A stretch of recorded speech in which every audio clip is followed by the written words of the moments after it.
ఫ్రెష్‌గా బాత్ చేసిన తర్వాత ఇది కూల్‌గా ప్లే టైమ్. డే మొత్తం మీద ఎన్ని అవర్స్ అయినా అదే యాక్టివ్‌నెస్‌తో ఆడతది. Because he is so hyper active.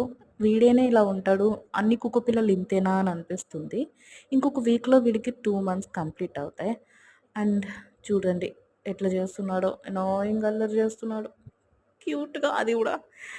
దానికి మిల్క్ స్టిక్స్ తీసుకొచ్చాము. చిన్న కుక్క కదా అని చెప్పి. అది మిల్క్ స్టిక్ ఒక్కసారి కూడా బైట్ చేయలేదు. అది అట్లా వేస్ట్‌గా పడుంది. ఇట్లా ఫింగర్స్, రాళ్ళు, ఆకులు, మొక్కలు దొరికినయల్లా కొరుకుతుంది. అదేంటో స్నానం చేపించేటప్పుడు వాటర్ నచ్చవు గానీ, విడిగా ఎళ్లి ఎక్కడ వాటర్ ఉంటే అక్కడ పడుకుంటాకి చూస్తది. ఇన్‌ఫాక్ట్ చేపపిల్ల అనిపిస్తది ఒక్కొక్కసారి. దాంట్లో దొర్లుతా ఉంటది.